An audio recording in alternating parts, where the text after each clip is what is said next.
Cement বোঝাই lorry উল্টে গেল বীরভূমের জয়দেব কেন্দুলির অজয় নদীর ফেরিঘাটে। দুর্গাপুর থেকে আসা সিমেন্ট বোঝাই একটি 10 চাকার লরি উল্টে গেল, এলাকায় চাঞ্চল্য ছড়ায়। ঘটনাটি ঘটেছে আজ ভোরে বীরভূমের জয়দেব কেন্দুলি সংলগ্ন অজয় নদীর ফেরিঘাটে। ড্রাইভার ও খালাসি প্রাণে বাঁচলেও সিমেন্টগুলি পড়ে যায় অজয় নদীর জলে। সিমেন্ট বোঝাই লরিটি বীরভূমের দিকে আসছিল বলে প্রত্যক্ষদর্শীরা জানিয়েছেন।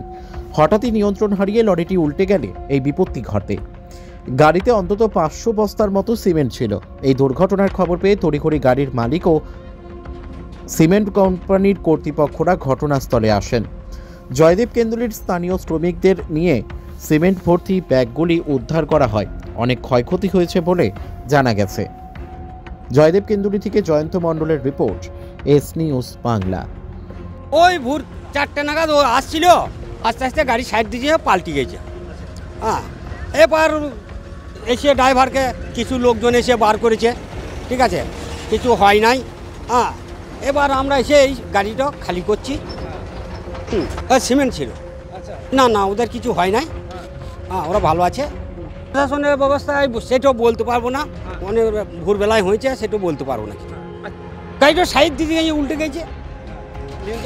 হ্যাঁ হ্যাঁ হ্যাঁ, নিয়ন্ত্রণ হারিয়ে। ক্ষয়ক্ষতি ভালোই রকম ক্ষয়ক্ষতি হয়েছে। ক্ষয়ক্ষতি কত বস্তা? 500 বস্তা। ওই আসছিল এই খড়গপুর দিক থেকে, গেছিল এই আমাদের বীরভূমে আসছিল, বর্ধমান থেকে আসছিল, বীরভূমে যাচ্ছে। কোথায় হয়েছে এটা এই ফেরিঘাটের মিডিলে। আচ্ছা, হ্যাঁ, জলের মধ্যেই হয়েছে তো। ফেরিঘাটের রাস্তা এখন ভালোই আছে।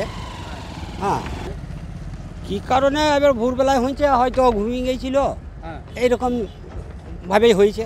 আচ্ছা, হ্যাঁ, না, ড্রাইভার খালাসি ক্ষয়ক্ষতি কিছু হয় নাই। আপনার নাম? আমার নাম মন্টু বাবি, গাড়ি জয়দেব।